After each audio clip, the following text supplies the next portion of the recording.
This is Charmander Lover here. Charmander Lover 1234 here. And anyway, I'm going to be making a tutorial about using iMovie. And anyway, if you have like an upper version of like iMovie 11 or iMovie 9, I'm using iMovie 8, but the controls still should be the same. Like there might be a couple of things that look a bit different, like on my screen, but not yours. But this is going to be more tailored towards an individual than it's going to be towards an actual tutorial. But if you want to, you can watch this and hopefully you'll get something out of this. My camera might shake a little because I am holding it by my iPhone. And anyway, I am using my iPhone to film this, so I am very sorry about the horrible video quality. But it shouldn't matter as long as you learn stuff from it. Okay, so this individual asked me 2 questions, and that's going to be 2 things that I'm going to answer. Anyway, her 2 questions were how to make pictures move, which is known as cropping or tempering or whatever you want to call it, and how to make frames show up, or how to make like them look individual seconds. Anyway, so I'm going to cover these 2 things. Okay, so I started out with a new project, and anyway, I'm first going to cover cropping. So I'm just going to take this random picture over here, drop it in here, or you do whatever method you want to make pictures show up. Anyway, for cropping, there's going to be this little square thing in the corner, or it's going to be like around here somewhere. And anyway, what you're going to want to do is you're going to want to click that. Can't see that, I have to see. What you're going to want to do is you're going to want to click that. And anyway, this weird looking thing should show up on your main screen. Anyway, you should see about 3 options up here. Each one does a different thing. Like a fit. Like a fit. A fit just makes the picture fit to the object of your screen. So it just makes your picture fit to your screen. So if you want to click down here, you can see it's going to show up as your full screen. Anyway, go back. Then you're also showed up with another option, which is cropping. Pretty much what cropping does is it allows you to just choose one spot. So if you want your camera to just be, or if you want your video to just be focused in like one spot, or this picture to just be focused in one spot, you can do that and it'll just stay there. Now to make pictures move, you'll use something called a Ken Burns. And anyway, you'll be shown up with 2 different windows. You'll be shown up with something that looks like this, which is a start window, and then a red one, which is an end window. Anyway, so what you're going to do is you'll place the start window where you want the picture to start out, and then the end window where you're going to want the picture to end. Anyway, you can adjust them to like the sizes that are chosen. And anyway, it'll just do that.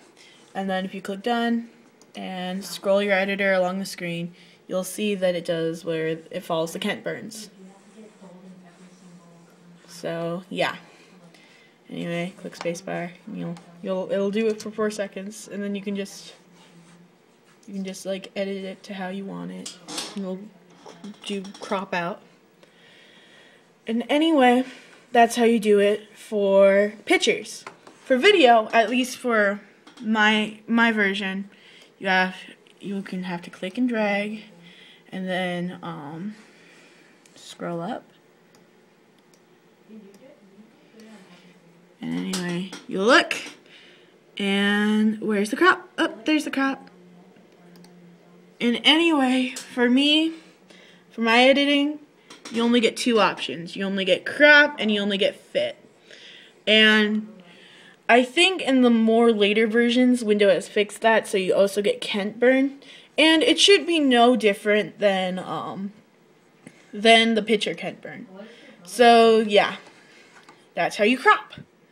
So if you're having issues like playing the video, make sure you click done, because I can be stupid sometimes, and I choose not to click done. So that's one thing you can do. Anyway, also I'll add in, if you want to trim down, anything, you can click the time. Anyway, for clips, it'll show up as a trimmer. And what you do is there will be this yellow bar.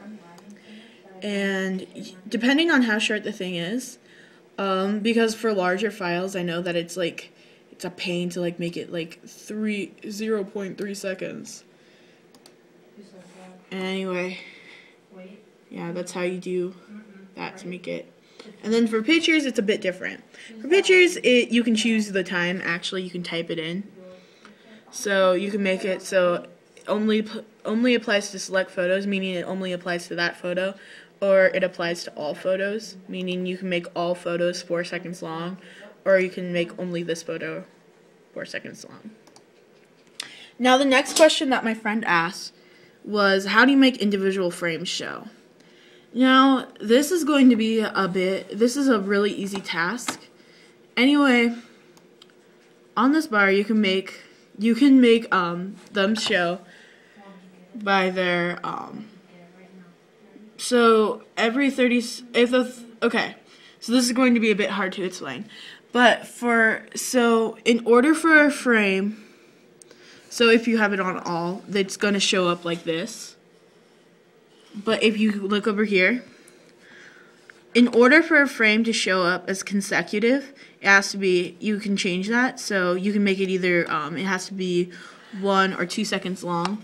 So for each second, it's going to show up as a frame, or for each 2.5 seconds, it's going to show up as a frame.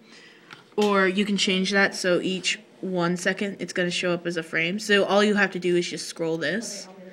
And I think you can go lower in in the older versions, but I think in this version, it has to be